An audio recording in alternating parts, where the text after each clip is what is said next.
Can you guys hear me? Harlan, I can hear you. You got it. Good. Evening, everyone. Evening, Rebecca. There. Can you hear me? Yeah. Gotcha. Hello.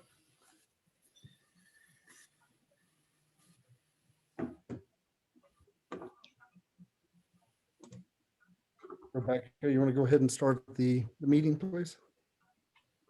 Yeah, I think that'd be a good idea.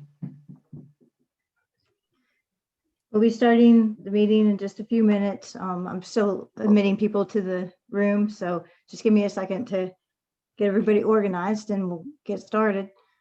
Sounds great.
Okay, I think everybody's added now. Good afternoon, everyone. My name is Rebecca Parmley and I will serve as your moderator for today's presentation. We welcome interaction during the event, but we'll have all attendees on mute during the actual introductions and presentation to allow our chapter leader, Dr. Jason Harris, and our keynote speakers ample time to complete their introductions and presentations.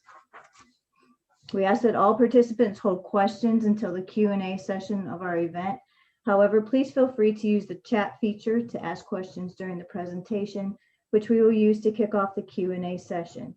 Thank you for attending the inaugural event of the Central Kentucky Chapter Society of Physician Entrepreneurs. Now I would like to present your chapter leader, Dr. Jason Harris, SoPE chapter leader for the Central Kentucky. Great. Thanks, Rebecca. Can everybody hear me okay? Super. So first off, thanks to all our attendees and today's presenters. And I just want to let everybody know how appreciative I am of your attendance and your continued support as we really attempt to build out the membership here, the Central Kentucky SoPE chapter. I'm obliged to say that although the organization's name is the Society of Physician Entrepreneurs, we have a very open and welcoming atmosphere here.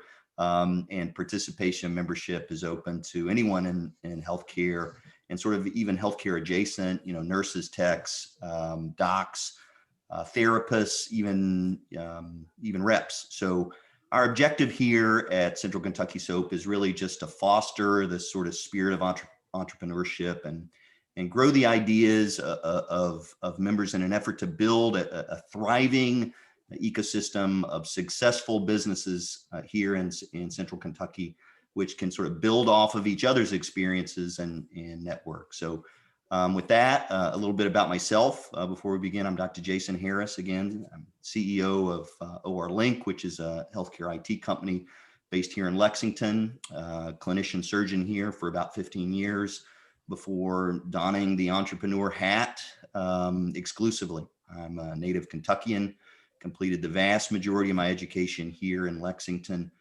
I think being in healthcare, in general, trains you to be a leader, strictly because what's at stake. But what medical training does not prepare you for are really the basics of owning and operating a small business, such as what I saw in private practice, or now even operating a small business. So over the last 15 years, and much more intensely over the last 3 years specifically, I've had the opportunity to learn so much through just trial and error and, my own experience and learning from my own mistakes. But we've also learned a great deal at OR Link from the domain knowledge of experts and from others in the field that have sort of already walked the path. And that's domain knowledge in areas that are really unexplored in surgical training. So this is in no small part why we've asked the Accelerator Network to give our inaugural keynote, because together, I think we have a remarkable set of resources to assist in filling these sort of knowledge gaps that exist between medical professionals and those that seek to advance their idea in their business. So I'll take this moment also to thank Markham King and Executive Team Leader Tim Guthrie and our sponsors for today's event, which are Global Equity Ventures, for helping to organize this, and Base 110 for its facilities in the future. I look forward to one day where using a post-sanitized gloved hand, I can actually shake hands with some people and get to know each other a little bit better. But without much further ado, it is my great pleasure to present the founder of the SoPE organization, Dr. Arlen Myers, gracious enough to help us kick off our inaugural meeting here in Central Kentucky. And with that, I'll turn the floor over to him. Thanks very much, and thanks for allowing me to participate in your meeting. First, I want to thank Jason, Markham, and Tim for the effort that they put in to organize this thing. This is no small accomplishment, believe me. We've been at this for quite some time, and I really appreciate the time and effort and interest in what you guys are doing and for the sponsors. So I thought what I would do is just briefly, because I don't want to take up the time of the main speaker, but I just wanted to highlight a couple of things. One, as was mentioned, the Society of Physician Entrepreneurs is a global biomedical and clinical innovation and entrepreneurship network. Our mission is to help members get their ideas to patients. And as an open network, as Jason indicated, basically anybody who has an interest in innovation and entrepreneurship and healthcare is welcome to join us. And we're a nonprofit. So we have chapters around the world. And fundamentally, we provide education, resources, networks, mentors, experience, peer-to-peer support, and non-clinical career guidance. The second thing I'd like to mention is just a couple of updates as far as where we're going, so what you can expect from us in 2021. We're expanding our chapter network.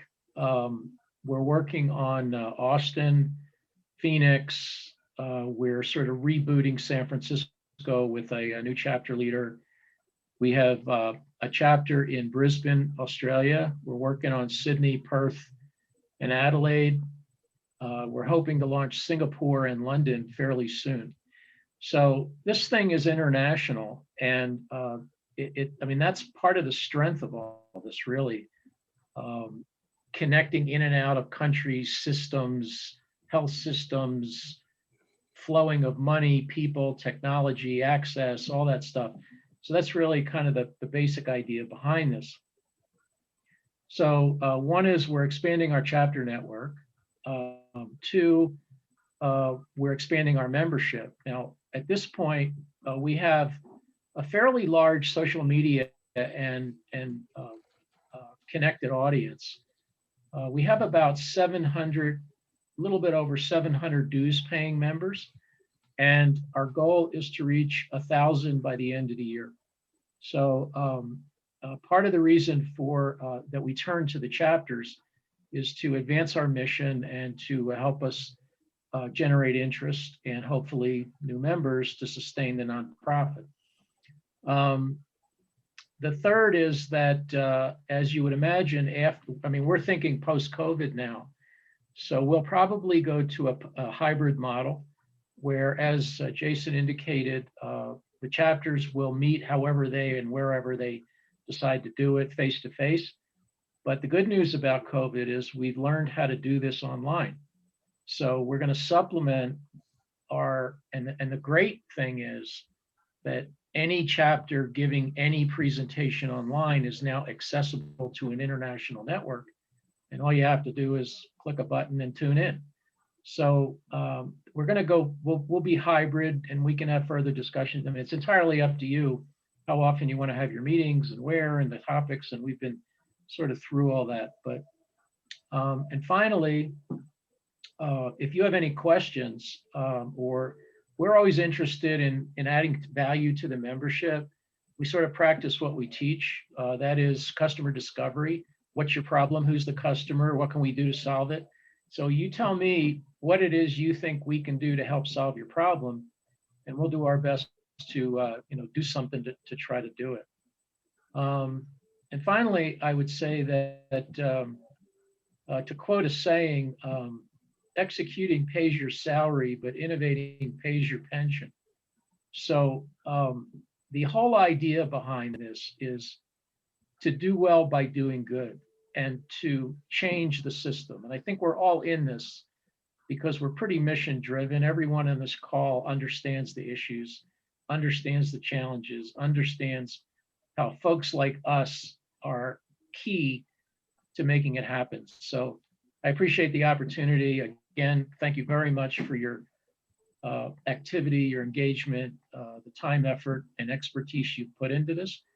And welcome to the SoPE family. Fantastic. Thanks. Thanks, Dr. Meyer. So at this point, would love to present our keynote speaker, Program Director of the Accelerator Health Network, Natalie Thurston. Natalie, a little bit about the Accelerator Network. It's an NIH-sponsored regional technology transfer accelerator hub that assists in accelerating technology from lab to market. Ms. Thurston has been on both the payer and provider sides of healthcare. Her payer experience includes team management, building, and implementing new clinical programs, and successfully working towards both positive coverage decisions and contracting. She's also a consultant, helping life science companies establish a reimbursement program and reviews for improvement opportunities. So the reason she's here today is to inform us about the wonderful resource available in the Accelerator Network. And with that, I'll turn it over to Natalie. Thank you, Jason, or Dr. Harris, excuse me. Jackie said hi. Would you like me to share my screen or just speak? I do have a presentation. Oh yeah, if you'd like to, hold on just a second. Sure. I always say the work I do with my consulting practice is the stuff that no one likes to hear about, the end of the road. It's how do you actually get paid? But unfortunately, it's the stuff that keeps you going long term. I mean, you can have a great product, a great solution, but if you don't get paid, you're going to run out of money. So it's not terribly exciting sometimes for some people, but you're dealing with denials and appeals and so forth. But it does make a product last. So let me know when. Is it okay to share? Yeah, you should be able to share now. Great. So as Dr. Harris mentioned, the Accelerator Network is funded through an NIGMS STTR grant. Accelerate Health out of Louisville, Kentucky is the small business concern. University of Kentucky is the lead academic institution. And as you can see here on our next slide, we actually had 24 partnering universities. So we're in 6 states plus Puerto Rico. Puerto Rico Science, Technology, and Research Trust, University of Arkansas, University of Mississippi, Jackson State, Louisiana has LSU, Tulane, Southern University, West Virginia, Marshall. But since everyone on the call is, and then we have South Carolina, but everyone on the call is from Kentucky, you can see we have many participants from the state of Kentucky participating in the Accelerator Network. So the goal of the network is to increase the identification of commercializable ideas, invention, and research. How do we do that? We try and help people get SBIR, STTR grants.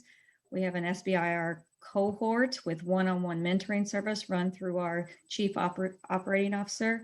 We try and assist with angel VC funding to researchers and startups. We try and work with experts in the healthcare arena, both with our subject matter expert community and in our XOR community, which goes beyond healthcare, but still with a focus of healthcare within that entity. I'll get to those things later. The end goal, obviously, is to increase the number of new commercialized technologies. So I'm showing you our landing page. You can go here at any time, learn a little bit more about the network, the participating universities, the tech transfer offices involved. If you look at the top line, you have our SBIR program, ENRICH program, virtual programs that are offered, support that we provide, and how to engage with us, and then most recent news. When you go to our website, you'll see an interactive map.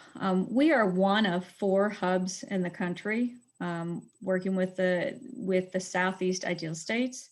You'll see there's a Northeast hub, a Central hub, and a Western hub. You'll also find a interactive map to locate resources in the various states, in the 6 states in Puerto Rico that are part of the Southeast Accelerator Hub. Again, with everyone being in Kentucky, I'm going to highlight just a piece of this, which shows accelerators, funding, maker hacker programs, research, etc. So I encourage you to check it out at your convenience and see what resources are available in the state of Kentucky. We also have a social wall with the participating universities on the left-hand side. This shows you most up-to-date information coming from their Twitter feeds, Facebook, about what's going on in their local university. It's very interesting because a long time, most of the information was COVID. So you kind of got bombarded with everything going on. But again, you're starting to see more and more new things, not necessarily related to COVID, which I find exciting because I'm ready for this pandemic to be over. Another feature on our website is our cores and facilities page. Cores, of course, are scientific facilities that contain specialized equipment and processes for cutting edge technology. Each core has a center that is established through an NIH award. So it's an area of expertise for a particular core that they will do research on. Again, this information was compiled through our program manager, Liz Knapp, who's on the call as well. And I encourage you to scroll through to see what's available in the state of Kentucky, as well as other areas as well. Like everybody else, we do have a COVID page with direct links to federal agencies and other funding opportunities. We did highlight some of the research going on at some of our academic institutions as part of the hub. As I mentioned, I will not be upset when this page can go away, but it's there now if you'd like to take a look and see what's happening with some of our universities. Something that I think would be a great value to you is to check out our webinars page. We've had a couple presentations from the FDA. I'm not sure if everyone's familiar, but the FDA, if you get an SBIR STTR grant, they actually have assistance available now to help you navigate the FDA process. And I know sometimes people think that, okay, the FDA doesn't change. There's always something changing in the process and the documentation and coverage through working with CMS. A new statement just came out this month about coverage for innovative technologies and covering new technologies for 4 years. If it's FDA cleared, that CMS is appearing that they're just going to start covering it with only FDA clearance. So again, there's always something new with going on with the FDA. We also had a regulatory pathways presentation from Dr. Carruthers out of university, who went to University of Kentucky. More of a near peer presentation, what it was like and his experience. University of Kentucky, along with Puerto Rico and a few other of our universities, participated in a basic 101 tech transfer series. Again, some of the universities in our network may not even have a tech transfer office. Several of the universities in the state of Kentucky did not, or they may have had one person, which I'm not sure if everyone's familiar with the Kentucky Commercialization KCV program. It is developing, or it's been challenged with becoming the centralized tech transfer office for the state of Kentucky, in hopes of pulling together resources so maybe some of the smaller universities have a better chance of commercializing their technology. ENRICH is a program I'll get to later regarding our HBCU universities. We do have a University of Kentucky OTC series and then a Connect series which focused on several topics such as patents, reimbursement, commercialization. And so there's a lot of good information and presentations available that you can look at if you do have a technology that you are trying to commercialize. Hopefully there's something that meets the gap that you're trying to fill, or trying to find the information you're trying to meet. I mentioned our subject matter experts. Within the network, we have over 200 subject matter experts, ranging from diagnostics to regulatory to HIPAA to IT.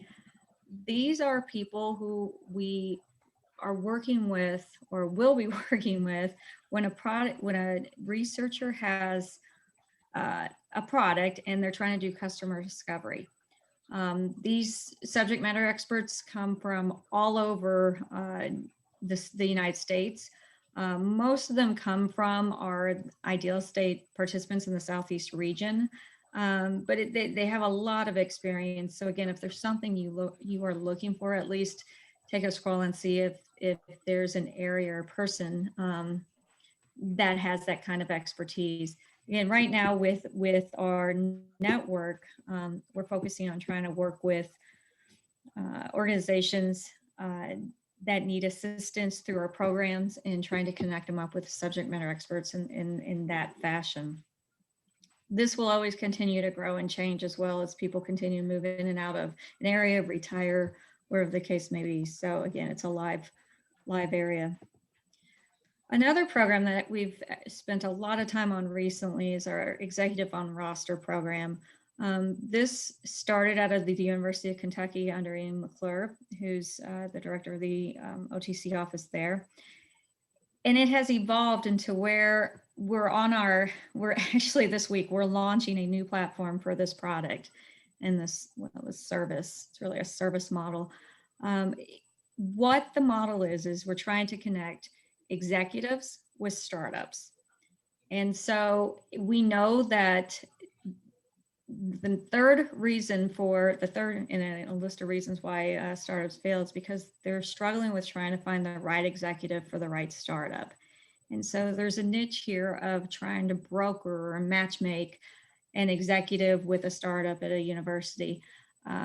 With our new platform, it's going to be easier for the tech transfer offices to utilize. It's going to be easier for our executives to utilize it. So if you're in the space of wanting to help a new startup in the healthcare arena, by all means, come on board and become an executive of roster, and there may be a potential match in the future.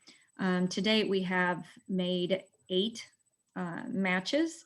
And with the new platform and its ease of use, I anticipate that number will go up throughout the year. We're also bringing on 2 of the other accelerator hubs. So our executive market, per se, will expand to 2 other regions of the country, along with all the startups available in those areas of the country. And one of the good things that has come out of the pandemic is I think more people realize they can work remote. And continue to be successful. So if you're interested in becoming a subject matter expert, or which is a 20-minute discussion to help someone out, or an executive on roster, which could be, a management executive or an advisor, whether it's could be a W-2 or 1099, whatever the case may be, please go out to our website and sign up, because we'd love to have you. As mentioned earlier, one of our key programs is an SBIR STTR program. In this program, for some reason, it's covering up Eugene. And when let's move this. Eugene Krensel is our Chief Scientific Officer at Accelerate Health and has years of experience in tech transfer and submitting SBIR STTR applications. He selects companies to participate in this from the universities within our network, and supplies one-on-one mentoring and coaching. And it's not just filling out the form to get the grant, it's strategizing how to be more successful and have a better chance. So these awards are given out about 3 times a year. And so he runs a cohort with every cycle. There was a submission in January, so he's just has 6 more companies that he's getting ready to start working with next week in hopes of having a higher success with their April submission. If you're not familiar with SBI or STTR, please go to our website. We have a newbies tab, which is basic information about both of the programs or the grants that are available, how to look at all the agencies that offer this kind of grant, workshops, events. I believe we're working on scheduling another webinar for the end of February or beginning of March with another FDA expert. War stories. Again, these are little tidbits of information of, this is what helped me get over the top of the grant or help me become more successful. And so again, if you're interested or in learning more, please check out our website and in Eugene's monthly column. Because of COVID, we ended up switching to or incorporating current programs that are available. There's 3 programs: Fast Pace out of University of Michigan, which is a 5-week deep dive into biomedical innovation and entrepreneurship. Launch It out of University of Louisville, and then Accelerate Health Boot Camp.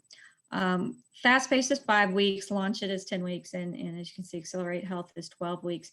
To me, Launch It and Fast Pace are earlier startups when you have an idea and you're trying to validate that you can commercialize it. Accelerate Health is a little bit more later. It's still early stage companies, but not typically at the prototype, without a prototype stage.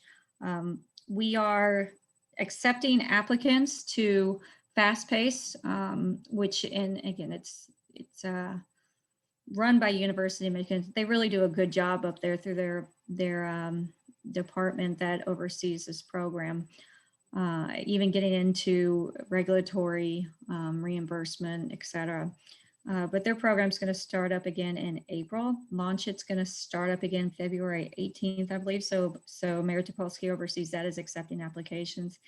And then Jackie Wilmot and Bob Sanders oversee the Accelerate Health Boot Camp, and that will be later this summer. And there's just some social cards. A new program that we launched last summer in partnership with the University of Kentucky and Jackson State is ENRICH. ENRICH is a 10-week virtual program. It's definitely early stage. You really only need an idea. It's a pre-accelerator program, and it's available to its target audience is historically Black colleges and universities, so HBCUs.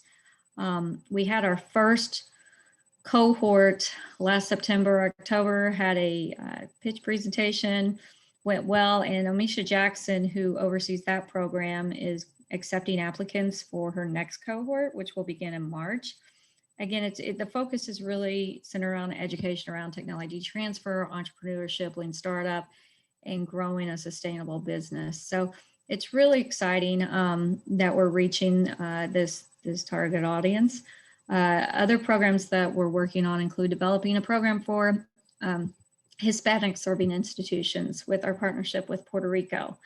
Again, looking at the underserved minority populations, seeing where we can try and assist. And then the third one would be a woman in entrepreneurship focused program that's still to be determined. We did offer an Ideals to Product Award program where we were able to give money to 7 different researchers. We're hoping to have this program again with the new grant cycle. I should say we are in the 3rd year of our grant of this NIGMS award. We have applied for the next cycle, and it was a non-compete cycle. So the next cycle will be 4 years. And again, so we only hope to continue and grow the programs that were implemented up through year 3, assuming the Accelerate Health wins the award for the next 4 years. So this program will definitely continue in the future with the new grant cycle if that occurs. So I'm going to stop there and see if anybody has any questions regarding the Accelerator Network. I don't have a question just yet, but I will say, I'd like to give my own personal experience with the Accelerate Network, specifically Accelerate Health with Jackie and Bob, OR Link.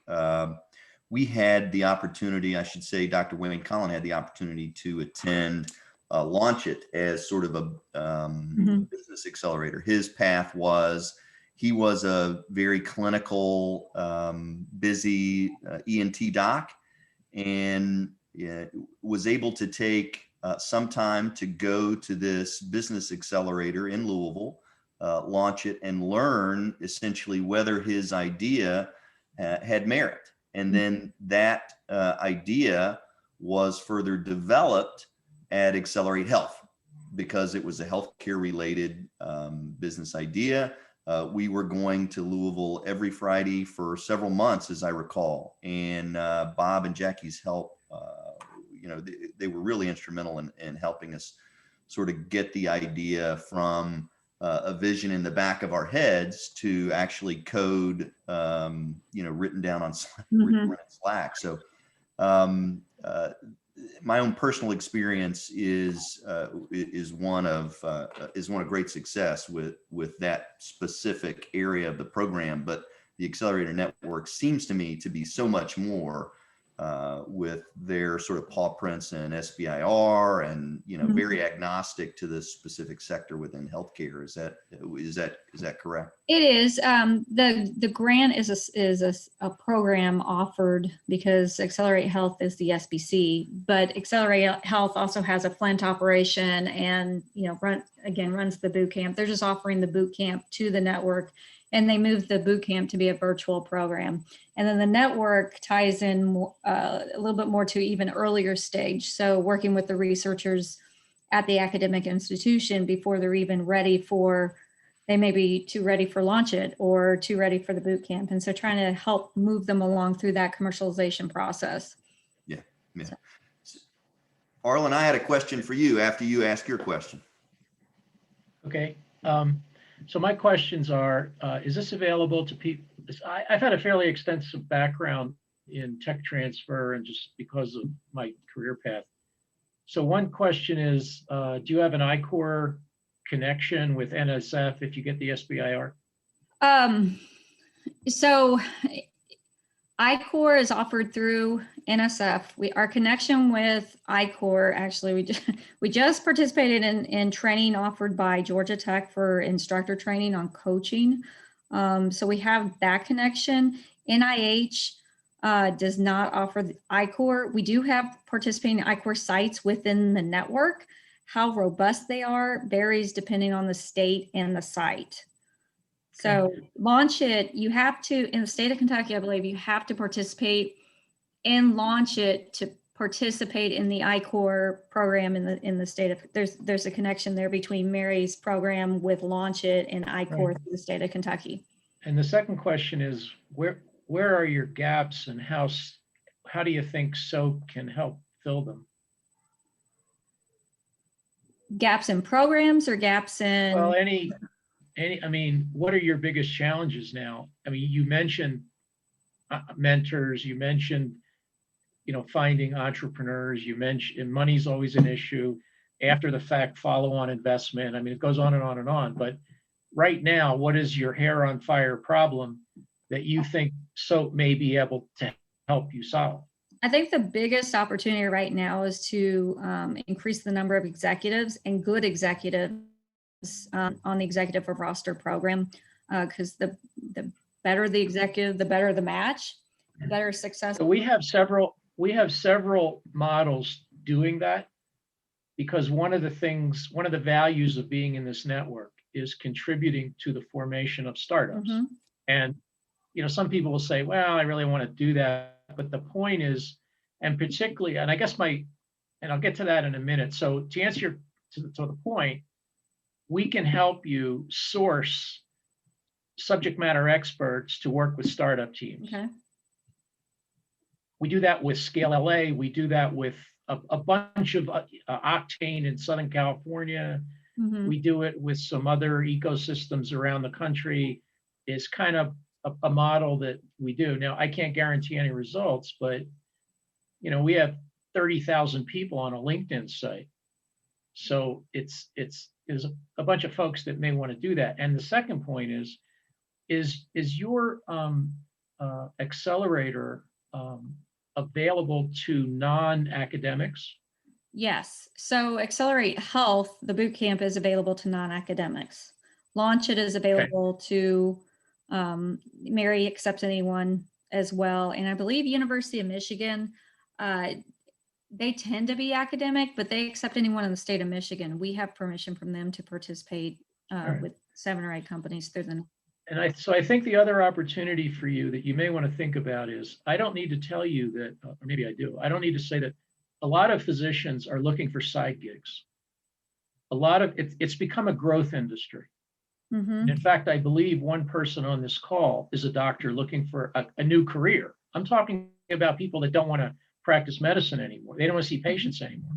They want to do healthcare innovation and entrepreneurship. And Okay. they need a roadmap. They need a starting point. So your organization and organizations like it are entry mechanisms for people who don't know what to do next. Okay.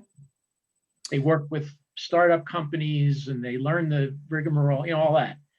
Now that, and then who knows, you wind up being you start a company yourself, or you're a chief medical officer, or you're an advisor or a consultant or whatever. But we're involved in a lot of activity that tries to guide. That's what I said in the very beginning. One of the things was non-clinical career guidance. Mm-hmm. And we can get into why that's the situation, but it's one of the things that we're helping people do. So that may be an opportunity for you through our network. Definitely would like to have a follow-up conversation. Yeah, I'm happy. I sent you a LinkedIn thing, and we can have this offline, and I'm happy to help you. Jason, what was your question? Okay. So, with respect to our members, which I believe will be maybe not physician predominant, but certainly have a great deal of docs on board now and in the future. Has there been any thought to offering CME or CNE at any of these SoPE meetings? Like, for example, in the future, if we do a webinar with someone from Perth who is a subject matter expert, and they discuss something on the business side of medicine, is such a thing acceptable, or to get CME? Yeah, so I'm going to send you. So the short answer is absolutely. Mm-hmm. And I'm going to send you a link on the chat site to a company where I'm an advisor called eMed Events, which is basically a CME warehouse on the internet. Mm-hmm. And they provide CME. Now, one of the things we're trying to push forward is exactly what you said, which is, every organization gives CME for clinical stuff, but God forbid you should get CME for business stuff if you're a doctor. Yeah. That's wrong. And we're gradually fixing it. So there are many organizations now that are, I don't need to tell you what's involved with getting CME for something. It's a huge pain in the neck. Yeah. Costs a lot of money. Frankly, I think it's a scam, but it is what it is. And doctors want it. So yes, the answer to your question is we are producing content that awards CME. Gotcha. I have the same issue with nursing CMEs. It's a struggle to find CMEs that pertain to what I do. Yeah. Right. And if you guys produce content, whether it's Natalie's organization or a chapter or whatever, we can distribute it through the network, and hopefully we can help you, get CME credit for it. Perfect. What other questions? Well, by the way, your point about physicians looking for side gigs and a pathway to doing something different is very, very salient, as maybe not everybody on this call knows, or some does. My pathway into entrepreneurship, had to do with me having a stroke at the age of 42 and kicking me out of the operating room. And that's not a unique situation in terms of, life's ups and downs and twists and turns. And sometimes you just got to find something else. And this is a great pathway for docs to find that something else. So it's very salient there. Thanks. Yeah, 20% of neurosurgeons and orthopods will be disabled during their career. Wow. And we all have colleagues that, you're standing in the operating room like this all day long. That really takes a toll on your spine. And which is a whole nother issue, is like, why don't we have surgical ergonomics to help surgeons not get disabled? But that's an innovation opportunity. But the point is, yeah, there's lots of reasons: divorce, disability. Some people lose their license. Foreign medical graduates who come here and got to go through the rigmarole of getting, ECFMG and all that business they don't want to do. So there's lots of reasons, and we're doing a lot of stuff to try to accommodate the needs, not the least of which is in medical school and in residency, and that's a whole nother story. So we're trying to engage medical students and residents early on. And I'm happy to have that conversation too, if you want. Yeah. Well, we are, I think we are probably winding down here. I would say, again, thanks to everyone that attended. I want to make sure that we hit everybody's questions. Rebecca, have you been looking through the chat? Is there a question that we need to hit before we sort of sign off here? No, all the chat questions have been answered. Great. Well, with that in mind, again, thanks everybody for attending.